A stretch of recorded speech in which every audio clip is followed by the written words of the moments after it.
तो दोस्तों, हमारी हिस्ट्री यानी इंडियन हिस्ट्री तीन पीरियड में डिवाइडेड है। That is ancient period, medieval period and modern period. जो एंशियंट हिस्ट्री है यानी जो एंशियंट पीरियड वाला पार्ट है वो हम लोग क्लास सिक्स्थ में कवर कर चुके हैं। क्लास सेवेंथ में हम लोग मेडिएवल पीरियड पढ़ने वाले हैं और फर्दर यानी नेक्स्ट ईयर हम लोग मॉडर्न पीरियड पढ़ेंगे। ओके, तो इसी के साथ साथ हमारा चैप्टर फर्स्ट हिस्ट्री का स्टार्ट होता है।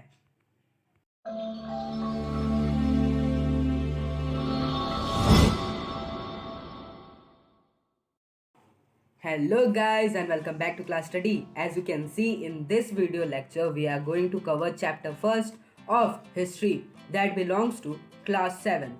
तो ये जो पहला चैप्टर है ना, इसके दो नाम है। पहला नाम मेडिएवल पीरियड, जो कुछ बुक होंगी जिसमें इसका नाम मेडिएवल पीरियड लिखा होगा और कुछ बुक ऐसी होंगी जिसमें इसका नाम ट्रेसिंग चेंजेस थ्रू 1000 ईयर्स लिखा होगा। तो इसमें कंफ्यूज होने वाली बात नहीं है। कंटेंट दोनों में सेम होने वाले हैं, यानी जितने भी टॉपिक है सब सेम होने वाले हैं। ओके, तो स्टार्ट करते हैं।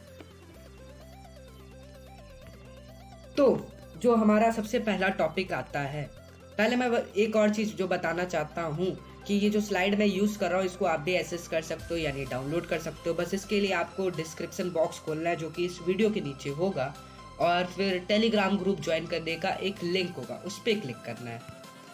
फिलहाल ये जो पहला टॉपिक हमारी बुक में दिया गया था वो ये है। सो फ्रेंड्स, ये दो अलग अलग मैप नहीं है, ये दोनों एक ही मैप है।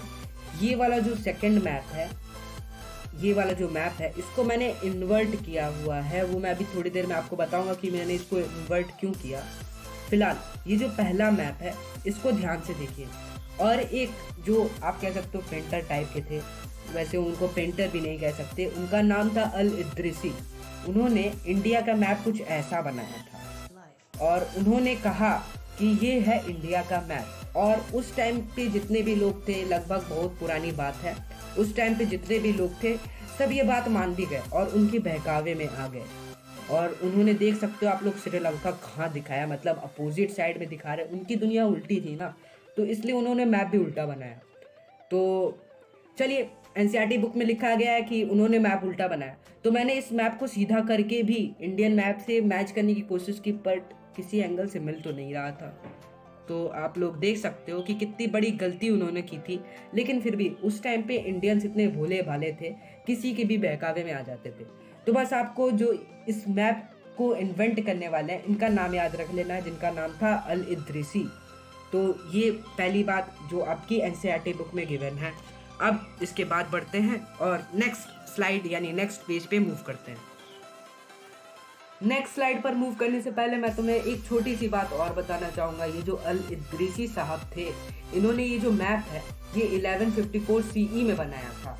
फिर उसके बाद लगभग 600 साल बीत गए और 600 साल बाद ये एक नया मैप हमें देखने को मिला जो कि काफ़ी ज़्यादा इंडियन मैप से मैच करता है काफ़ी हद तक। और मैं ऊपर वाले मतलब नॉर्दर्न पार्ट की बात नहीं कर रहा हूँ, मैं केवल सदर्न पार्ट की बात कर रहा हूँ। सदर्न पार्ट ज़्यादा सिमिलर है इंडियन मैप से। ये वाला जो मैप है ये 1720 के अराउंड बना हुआ था और ये वाला मैप पुराने वाले मैप से 600 साल बाद बना था।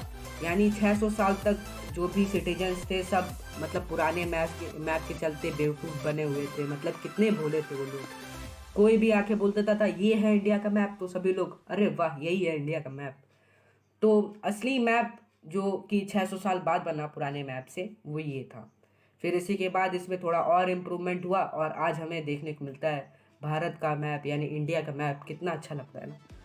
तो चलो अब देखते हैं हमारी बुक में क्या क्या। और हाँ, एक इन्फॉर्मेशन और, ये वाला जो मैप है इसका यूज़ जो पायरेट्स हैं, जो सेलर हैं वो करते थे।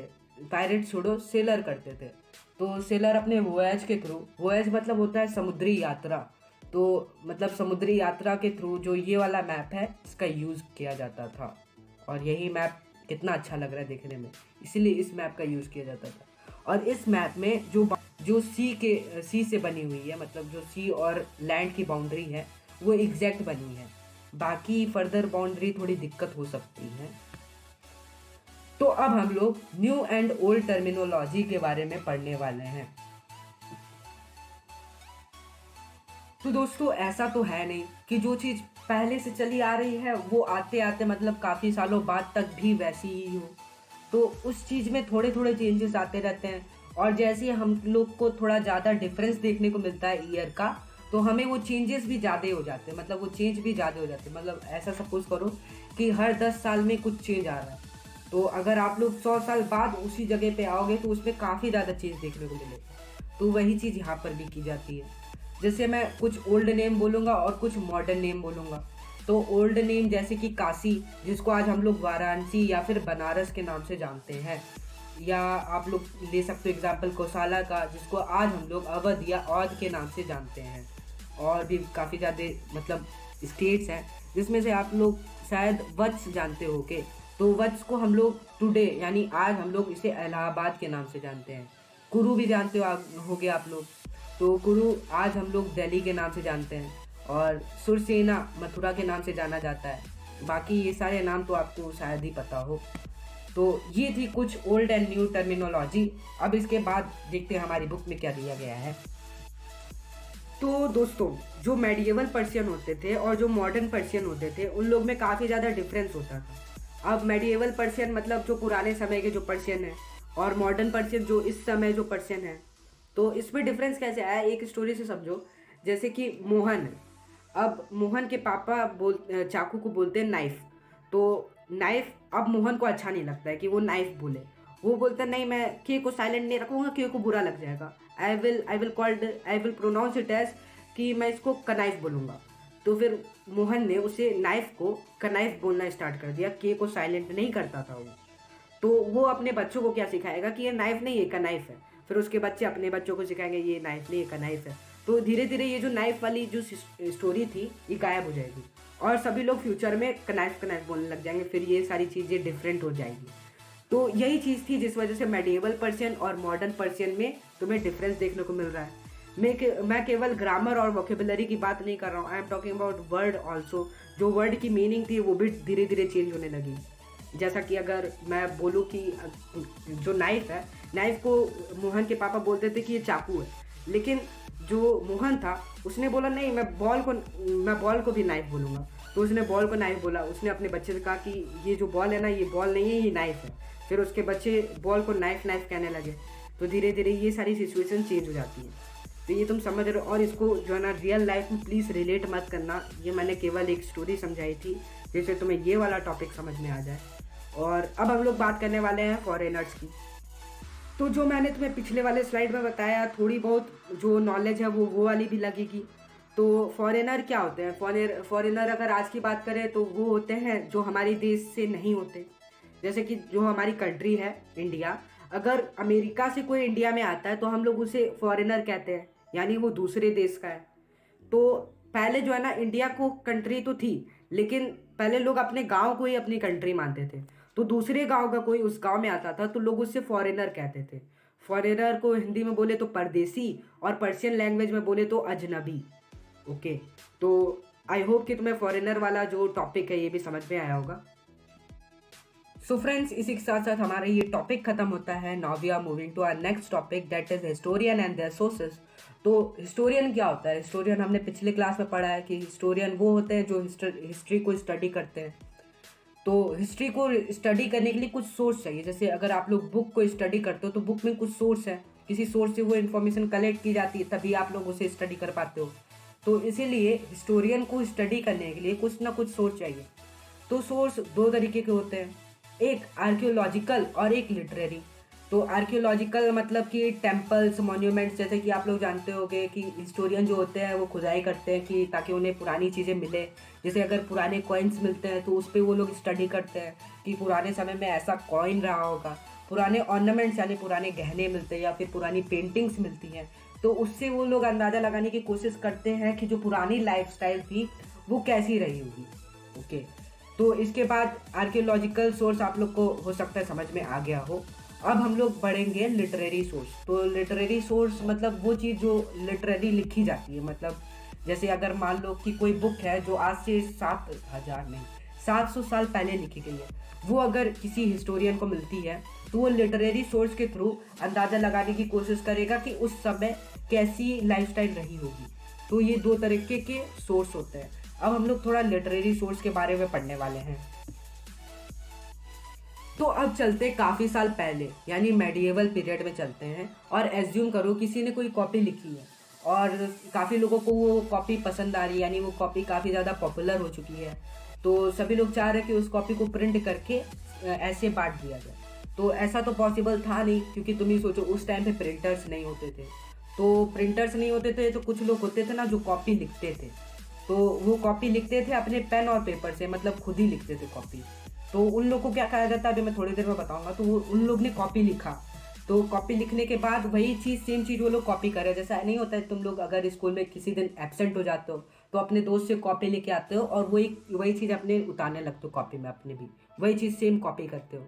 लेकिन फिर भी थोड़ी बहुत जगह तुम्हें मतलब चेंज हो जाता है, मतलब तुम्हारे दोस्त ने कुछ और लिखा है और तुमने कुछ और लिख दिया, तो वो थोड़ा डिफरेंस आता है। वही कंडीशन उस समय भी अप्लाइड होती थी कि उस समय भी कुछ चेंजेस आते थे। मतलब हो सकता है कि जो पहला राइटर था उसने कुछ और लिखा है और जो दूसरा राइटर है वो लिख रहा है तो थोड़ा चेंज हो गया। तो इस तरह की भी सिचुएशंस होती थी। फिर उसके बाद जो पहला राइटर था उसको दूसरा राइटर कॉपी करता है, फिर उसी दूसरे राइटर को कुछ साल बाद तीसरा राइटर कॉपी करेगा, तो वो जो चेंज हुआ है वो थोड़ा बढ़ता जाएगा और थोड़ा ऐसे बढ़ते बढ़ते काफ़ी ज़्यादा वाइड चेंज हो जाता है। तो इसी तरह जो है ना रिसोर्सेस यानी जो सोर्स होते हैं वो धीरे धीरे बदल जाते हैं। रिसोर्स बोल रहा था मैं, जो रिटन सोर्स है वो धीरे धीरे बदलने लगते हैं। तो ऐसा कह सकते हैं हम लोग लिटरेरी सोर्स में भी थोड़े बहुत चेंज आते हैं। एक चीज़ और जो मैंने तुम्हें बोला कि मैं अभी थोड़ी देर बाद बताऊंगा, वो ये कि जो कॉपी करते थे उन्हें स्क्राइब्स कहते थे। यानी जो फर्स्ट राइटर है उससे जो कॉपी कर रहा है यानी जो सेकंड राइटर है उसे हम लोग स्क्राइब कहते हैं। ओके, तो ये सारी बातें भी अब मैंने आप लोग को बता दी है। तो अब हम लोग new social and political group के बारे में पढ़ने वाले हैं। एक चीज़ और जो हमारी बुक में लिखी गई है वो ये है कि हम लोग, जैसा कि तुमने ये चैप्टर पढ़ा, इसमें लिखा गया 1000 ईयर की बात की जा रही है। तो हम लोग जो है ना 1000 ईयर तक की स्टडी करने वाले हैं। तो तुम ही लोग सोचो 1000 ईयर को स्टडी करना एक बड़ा चैलेंज है।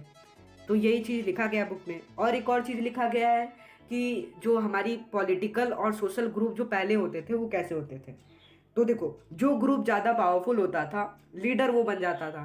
सेम, समझ में आया। तो उस समय ज़्यादा पावरफुल होते थे क्षत्रिय। तो क्षत्रिय बेसिकली, क्षत्रिय के अंदर तुम्हें राजपूत देखने को मिलते हैं, मराठा देखने को मिलते हैं, सिख्स देखने को मिलते हैं, कायस्थ देखने को मिलते हैं और अहम्स देखने को मिलते हैं। तो ये कायस्थ, अहम्स, जट्स, सिख्स, मराठास, राजपूत, ये सब क्षत्रिय के कॉन्स्टिट्यूएंट हैं। तो यही सब लोग लीडर थे, यही सब लोग राजा होते थे। और बाकी लोग जो कम पावरफुल थी वो लोग इनकी प्रजा होती थी, समझे। तो इसी बेसिस पे जो है ना कास्ट सिस्टम बना। तो अभी थोड़ी देर बाद तुम्हें ये भी चीज़ समझ में आ जाएगा। पहले कास्ट सिस्टम नहीं होता था, ये पहली बात। कास्ट सिस्टम फिक्स कर दिया गया, जैसे जो राजा है अब राजा का बेटा भी राजा होगा, ये फिक्स किया गया था। ये पहले फिक्स नहीं था। पहले जिसके पास राजा बनने का टैलेंट होता था वो राजा बन जाता था, जिसके पास पंडित होने का टैलेंट होता था यानी वो काफ़ी ज़्यादा ग्रंथ पढ़ा हुआ है तो वो पंडित बन जाता था। ऐसा कुछ नहीं था कि तुम राजा के बेटे हो तो तुम राजा होगे या फिर तुम पंडित के बेटे हो तो तुम पंडित होगे, ऐसा कुछ नहीं था। तो ये सब चीज़ डेवलप की गई और इस चीज़ को फिक्स कर दिया गया कि हाँ राजा का बेटा तो ये राजा होगा, पंडित का बेटा तो पंडित होगा। ये सब चीज़ बाद में फिक्स किया गया था, ये पहले फिक्स नहीं था। ये सब पावर के ऊपर था, मतलब तुम्हारे अंदर क्या टैलेंट है उस बेसिस पे तुमको कास्ट मिलेगा। लेकिन फिर ये बाद में फिक्स कर दिया गया। मतलब अब जैसे कायस्थ, मराठा, राजपूत ये सब फिक्स कर दिए गए थे और ब्राह्मण ये सब फिक्स कर दिए गए थे। पहले ये सब फिक्स नहीं था। अब इसी के बाद जैसा कि मैंने बताया जाति बन गई, सब कास्ट बन चुके थे। और इसके बाद जो है ना जाति पंचायत बन चुकी थी। जाति पंचायत अपनी जाति के मतलब अपने कास्ट के लिए लॉज बनाती थी। मतलब जो जाति पंचायत है वो अपने जाति के लिए लॉ बना सकती है, दूसरे जाति के लिए नहीं। ऐसा सब कुछ डेवलप किया गया। और क्या फिर इसके बाद ये वाला टॉपिक ख़त्म होता है। Now we are moving to regions and empires. तो अब देखते हैं अब इसमें क्या लिखा गया है। हमने राजाओं की बात कर ली, जैसा कि मैंने बताया कि राजपूत, कायस्थ, मराठा, सिख्स ये सब राजा होते थे। तो अब जो है ना मैं अब मेन एम्पायर की बात करने वाला हूँ, जो बड़े बड़े एम्पायर होते थे। जैसे छोला डायनेस्टी होती थी, मैं छोले की बात नहीं कर रहा हूँ, छोला डायनेस्टी। तो चोला डायनेस्टी हो गया। और तुगलक डायनेस्टी होती थी, मुगल्स डायनेस्टी होती थी। तो ये सारी डायनेस्टी मतलब होता है ना काफ़ी बड़ा एम्पायर। तो ये सब मेन एम्पायर होते थे। इसके अंदर छोटे छोटे रीजन्स आते थे, लेकिन उससे बड़ा जो होता है ना, रीजन से बड़ा होता है, उसे एम्पायर कहते हैं। एक बड़ा सा एम्पायर जैसा कि मुगल एम्पायर था, काफ़ी बड़ा एम्पायर था वो अपने टाइम का। तो अब थोड़ी चीज़ें अब हम लोग और पढ़ने वाले हैं जो तुम्हें शायद बोरिंग लग सकती है। तो पहली चीज़ जो यहाँ पे लिखी गई है, जो दिल्ली सुल्तान था यानी बलबन, वो अपने बारे में लोगों को बताता था कि मेरा जो है ना काफ़ी बड़ा एम्पायर है। मेरा एम्पायर बंगाल से शुरू होता है और गजनी जो कि अफ़गानिस्तान में है वहाँ तक जाता है। और वो क्या क्या इंक्लूड करता है, वो साउथ इंडिया भी इंक्लूड करता है। तो ये सब अपनी प्रशंसा खुद से करते थे। वही चीज़ यहाँ पे लिखी गई है, प्रशस्ति। तो मतलब खुद की प्रशंसा कर रहा है यहाँ पे, ये चीज़ तुम लोग समझ चुके होंगे। और अब आती है बात की जो मुगल एम्पायर था। मैंने बताया कि मुगल एम्पायर काफ़ी बड़ा एम्पायर था। तो जब वो 18वीं सेंचुरी में जब वो डिक्लाइन करता है, मतलब वो मुगल एम्पायर का अंत होता है, तो री इमर्जेंस होता है, मतलब नए नए रीजनल स्टेट बनने लगते हैं। पहले ये रीजनल स्टेट नहीं थे। मुगल एम्पायर की हार के बाद कुछ नए नए इमरजेंस स्टेट बनने लगे, मतलब नए नए स्टेट बनने लगे। ओके, तो इसी के साथ साथ ये टॉपिक ख़त्म होता है। अब हम लोग बात करेंगे ओल्ड एंड न्यू रिलीजन्स, मतलब कुछ ओल्ड रिलीजन्स के बारे में और कुछ न्यू रिलीजन्स के बारे में देखेंगे। तो जो मैंने तुम्हें कास्ट सिस्टम बताया था ना, वही चीज़ यहाँ पर अभी रिलेट करने वाली है। अभी देखो, जो क्षत्रिय होते थे वो काफ़ी ज़्यादा पावरफुल होते थे, तो इसलिए उनको टॉप कास्ट माना जाता, मतलब वो सबसे ऊपर पे चले जाते थे। तो उसमें जैसे क्षत्रिय में मैंने बताया कायस्थ आते हैं, राजपूत आते हैं, मराठाज आते हैं, सिख्स आते हैं, जट्स आते हैं और अहम्स आते हैं। तो ये सब टॉप पे थे। लेकिन टॉप पे रखा गया, इंपॉर्टेंस ज़्यादा दी जाती है ब्राह्मण्स को, जिनको टॉप पे रखा जाता है, क्योंकि उन लोग का जो है ना यही वर्शिप जो है उनकी ड्यूटी है। और उन्होंने टेम्पल्स वम्पल्स का कंस्ट्रक्शन उनका जिम्मा रहता है, मतलब जो टेम्पल्स मंदिर उंदिर है वो सब ब्राह्मण की जिम्मेदारी रहती है। और ब्राह्मण के पास काफ़ी ज़्यादा नॉलेज रहती है। तो इसीलिए ब्राह्मण्स को जो है ना क्षत्रिय लोग जो है उन्हें पूजनीय कहते थे। तो ब्राह्मण्स को इसीलिए टॉप पे रखा जाता था। फिर ब्राह्मण्स के बाद क्षत्रिय आते हैं। ओके, तो ये सारी चीज़ें थी। और नॉलेज ऑफ संस्कृत हेल्प ब्राह्मण टू अर्न रिस्पेक्ट। तो जो संस्कृत की जो नॉलेज थी, इन्हीं की वजह से ब्राह्मण को रिस्पेक्ट देते थे कौन, क्षत्रिय, और भी काफ़ी सारी कास्ट। तो इस्लाम जो है ना पैट्रोनाइज किया जाता। पैट्रोनाइज मतलब कि ज़बरदस्ती इस्लाम मतलब मनवाया जाना। और ये काम करते थे पुराने रूलर्स। तो इस्लाम को पैट्रोनाइज किया जाता था बाय मैनी रूलर्स।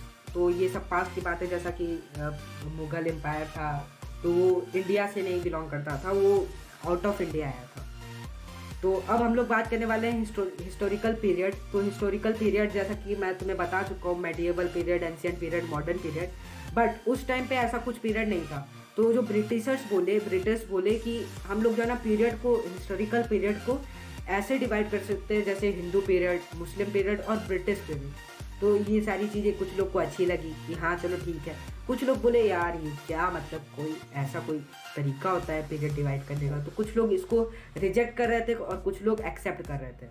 तो तुम लोग तो जानते ही हो, एक्सेप्ट करने वाले कम थे और रिजेक्ट करने वाले ज़्यादा थे, तभी ये वाला जो प्रपोजल था इसको रिजेक्ट कर दिया गया। तो अब क्या हो रहा था ना, अब जो सेटल तो हो चुकी थी, जो हमने एंशिएंट पीरियड में पढ़ा, अब ये मेडिएवल पीरियड है। इसमें क्या हो रहा था कि इसमें जो ह्यूमन थे वो गैदर हो रहे थे और एक काफ़ी ज़्यादा अच्छी सोसाइटी को फॉर्म कर रहे थे। अब वो सोसाइटी फॉर्म हो रही थी, जैसे कि मैंने बात की रिलीजन की, कास्ट सिस्टम फॉर्म हुआ था। तो अब जो है ना एक रिलीजन फॉर्म होने लगा, जैसे हिंदुइज्म और इस्लाम। ये आप लोग जानते हो कि हिंदुइज्म किसे कहते हैं, इस्लाम किसे कहते हैं। इसको मुझे काफ़ी ज़्यादा पर्सनली बताने की ज़रूरत तो नहीं होगी। तो अब जो है ना इसके बाद क्या हुआ, इसके बाद जब हम लोग का ये मेडिएवल पीरियड हो गया था, फिर उसके बाद यूरोपियंस आए ट्रेडिंग के लिए। यूरोपियन तो आए तो थे ट्रेडिंग के लिए, पर वो हम लोग पे रूल करने लगे और फिर तो हम लोग का मॉडर्न हिस्ट्री स्टार्ट हो गई। लेकिन हम लोग इस साल मेडिएवल हिस्ट्री पढ़ने वाले हैं, यानी हम लोग मुगल एम्पायर के बारे में पढ़ेंगे, तुगलक एम्पायर के बारे में तो हमने पढ़ा ही है, छोला एम्पायर के बारे में भी हमने पिछले साल में पढ़ा था। आने वाले हिस्ट्री चैप्टर में हमें काफ़ी ज़्यादा चीज़ें सीखने को मिलेंगी और काफ़ी ज़्यादा चीज़ें हमें नई नई देखने को मिलेंगी। वो तो हिस्ट्री पे अगर आपका इंटरेस्ट है तो आपको ये सारी चीज़ें काफ़ी ज़्यादा इंटरेस्टिंग लगेंगी, बट नहीं है तो प्लीज़ यार इंटरेस्ट थोड़ा सा जगाओ। और इसी के साथ साथ ये चैप्टर ख़त्म, मतलब दी एंड। तो एक और चीज़ जो मैं बताना चाहूँगा, काफ़ी ज़्यादा इम्पॉर्टेंट है कि वीडियो को लाइक कर देना। चैनल को सब्सक्राइब नहीं किए हो तो प्लीज़ याद कर दो चैनल को सब्सक्राइब। अभी क्या वेट कर रहे हो, थोड़ी देर वीडियो पॉज करो, चैनल को सब्सक्राइब करो, फिर वापस से वीडियो प्ले कर लेना और बेल आइकन दबा देना। दैट विल मेक श्योर कि तुम लोग जो है ना सारी नोटिफिकेशन आ रही है तुम्हारे पास। तो ये सारी चीज़ें, और ये जो मैं नोट यूज़ कर रहा हूँ मैं तुम्हें फिर से बता दे रहा हूँ कि ये इस नोट को तुम लोग भी डाउनलोड कर सकते हो, तुम लोग भी एक्सेस कर सकते हो। बस इसके लिए तुम्हें जाना होगा इस वीडियो के डिस्क्रिप्शन बॉक्स में, जिस पे तुम जाओगे तो तुम्हें एक टेलीग्राम चैनल का लिंक होगा, उस पर ज्वाइन करना है और ये वीडियो से पहले जो है ना ये नोट्स है वो तुम्हें मिल जाएगा। ओके, और इसी के साथ साथ ये चैप्टर ख़त्म। I hope you are enjoying my chapters, और तुमने अभी तक मेरे जितने भी चैप्टर हैं वो सब देख चुके होगे तुम लोग, और काफ़ी ज़्यादा इंटरेस्टिंग लगा होगा ये वीडियो। इसी के साथ साथ बाय बाय, और अब हम लोग मिलेंगे नेक्स्ट वीडियो में जो कि हमारा चैप्टर 2 होने वाला है हिस्ट्री का। तो तब तक के लिए रेस्ट करो, एंजॉय करो, और क्या, बाय।